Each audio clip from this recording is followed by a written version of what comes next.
reveal the identities of the suspects. As you may know, 3 indigents of Rumekini community, Samuel, Vincent, and Thank God, were killed. Samuel, Vincent, and Thank God were killed by armed men.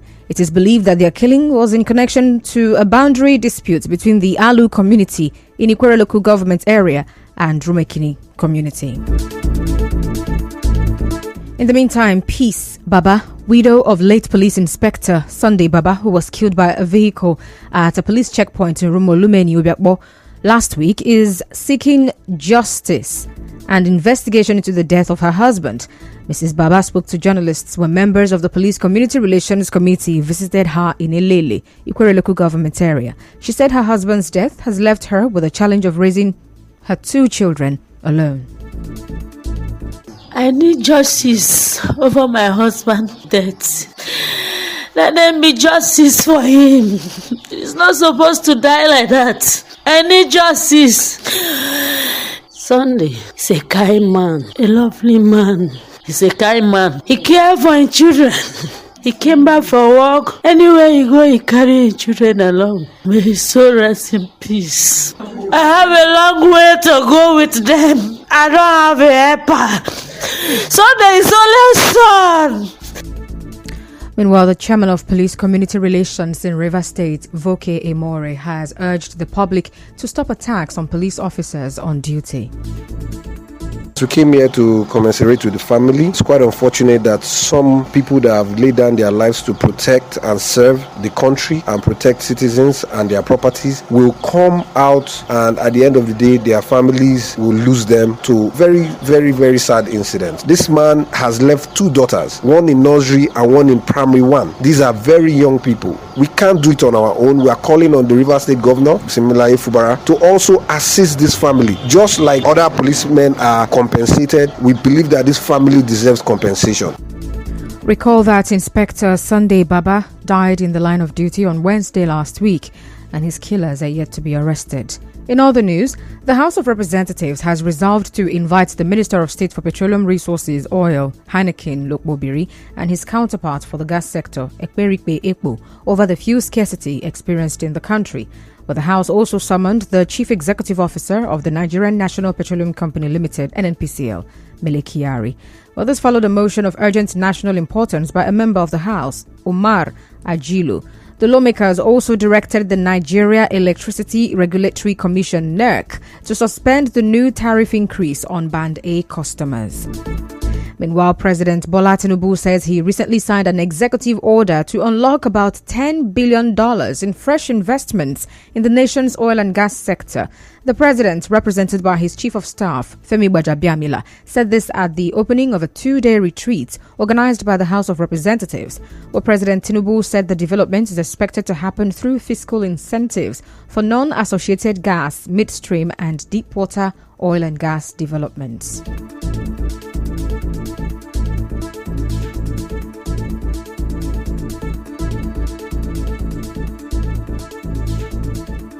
In the meantime, a professor of law, Lucky Worika, at the Rivers State University has advised the federal government to stop approving any form of divestment plans of the international oil companies. Professor Worika gave the advice during an event in Port Harcourt.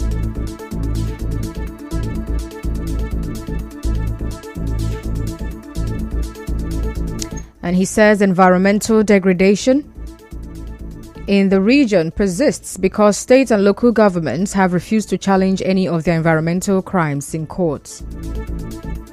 Historical pollutions have never been addressed. They've never been addressed by the oil majors, nor have they been addressed by the government. And unfortunately, our communities are left alone to deal with this. I've not heard one case or one instance in which a local government area or a state government took it upon itself to sue an oil company or an oil major for and on behalf of, for example, the communities. I've not seen that. On his part, the executive director of We the People, Ken Henshaw, stressed the need to explore legal options in tackling some of these issues.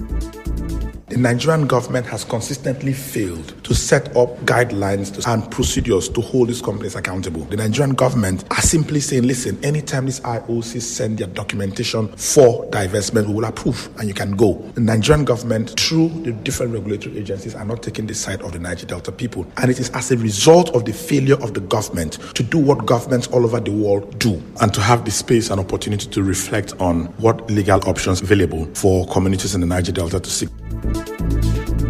Moving on, train operation from Port Harcourt to Aba officially started today, but this followed today's flag off of the rehabilitated and reconstructed Port Harcourt to Aba section of the Port Harcourt-Maiduguri Eastern Narrow Gauge Railway Project by the Minister of Transportation, Ahmed Al-Khali. Well, Senator Al-Khali, while performing the ceremony at the Port Harcourt depot, said the move is part of the federal government's intensified drive to facilitate trade, enhance mobility, accessibility, and ensure connectivity between the south and the north. The Eastern Narrow Gauge covers 5 geopolitical zones of the country. I'm happy that today we are going to put one segment, as this is the first presence of the Railway Corporation in the south Nigeria. So we are prepared. We are going to ride on the train from Port Harcourt to Aba, and from today the passenger train will commence. From Aba we are going to proceed to Enugu, and from Port Harcourt to One Port and Port Harcourt Port, so that we'll be able to put freight service in the corridor.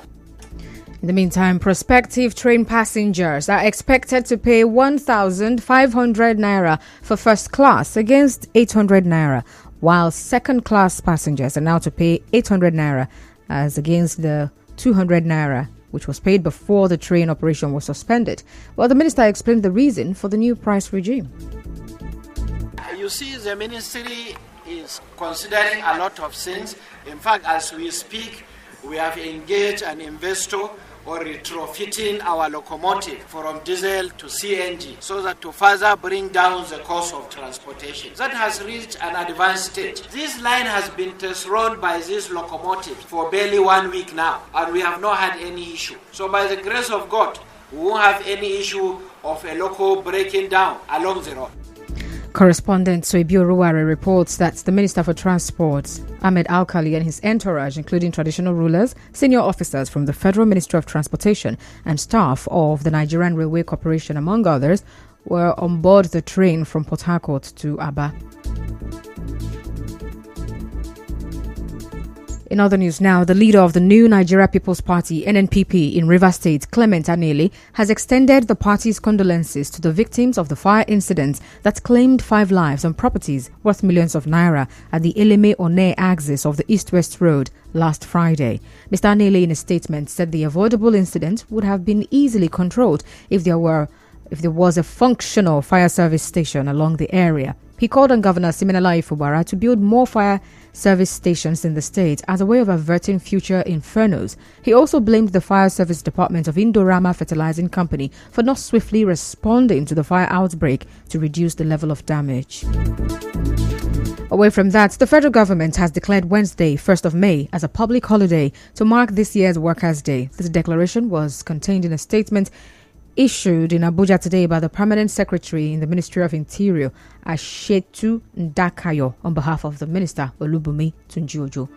Still to come, rowdy session in Senate over sitting arrangement. Stay tuned. People Life Bible Church, River State, present Professional Christian Women Conference 2024. Theme, Blossoming in the Mare, featuring workshops,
Court residents have expressed frustration over the prolonged heat wave in the state, especially at night. In an interview with our correspondent, they said the rising inflation, high electricity tariff, and fuel scarcity are making the situation unbearable. The residents urged the PHEDC to improve power supply, especially at night. Children's body are no longer smooth. Adults are complaining the sun is too much and there is no light again. You can even manage the heat process maybe within the day, but at night when you have to rest, the electricity is not there. At night, you see me waking up 3 times midnight to go and bath to just make sure that my body is a little bit calm for me to sleep. There's no money for us to buy the fuel, but let us just make it available. The heat is too much. The NNPC is blaming marketers is blaming NNPC. They'll bring lights in the morning, then they'll take it around 5 in the evening. When you're talking about this heat wave, this is very, very hot. You will imagine how somebody will finish bathing and come out sweating. Well, on her part, a medical doctor at St. Catherine's Specialist Hospital, Doris Ibe, advises parents and guardians to ensure their infants and toddlers are not dressed in clothing that generates heat. Dr. Ibe also warned against using harsh substances to treat any type of heat rash on infants and toddlers. She said mothers should seek professional assistance to identify the specific type of rash their child may have. Depending on the kind of rash, some of them may be some form of allergic rash, some truly could be from the... allowing a doctor to take a look at the rash is very important. But not all rashes that dust in powder cures. So when we see the rashes, we will be able to differentiate what could be the possible cause of the rash and then what better apply. Calamine lotion sometimes helps, especially if it's heat rashes, basically helping to cool the body, not necessarily treating the rash itself, but will help the child to be comfortable because heat rashes can be itchy at night time. An educationist, Nathan George Will, has blamed the poor JAMB results on lack of basic computer knowledge on the part of students. Mr. George Will said this in an interview with our correspondent. He expressed concern that students no longer prepare for examinations due to laziness. Another thing we should look at is that some of these students, they are not equipped with technology. So from my center here, we saw a lot of students that don't even know how to impute their regimen in the system. Most of them are not prepared for this. Now you must work for it. You must study to pass JAMB. You need to study and not just studying. What is JAMB trying to do? To encourage the students to also follow. So you don't have any option of after writing, you go and rewrite. After this one, someone will do anything for you. No. What you put in is what you do. In a way that even my practice is very difficult. Well, Mr. George Will also wants schools to focus more on practical teaching of basic computer knowledge at primary and secondary levels. Some of these students, they are not equipped with this technology. And when you write CBT, they are used to pen on paper. And that's why we encourage schools, the secondary schools, to do on-hand tech teaching. It's not you just write on the board and you tell them stories. Let them have the computer, let them have access to it. It's expected of you that coming from primary 1 to GSS, SS, and you finish, you must have this basic knowledge of these systems. And that's why most of the curriculum will have computer science. Because we want the new generation to follow the trend. Recall that in the UTME result released by the Joint Admissions and Matriculation Board, JAMB, 1.4 million candidates scored below 200 out of 1.8 million candidates that registered for the exams.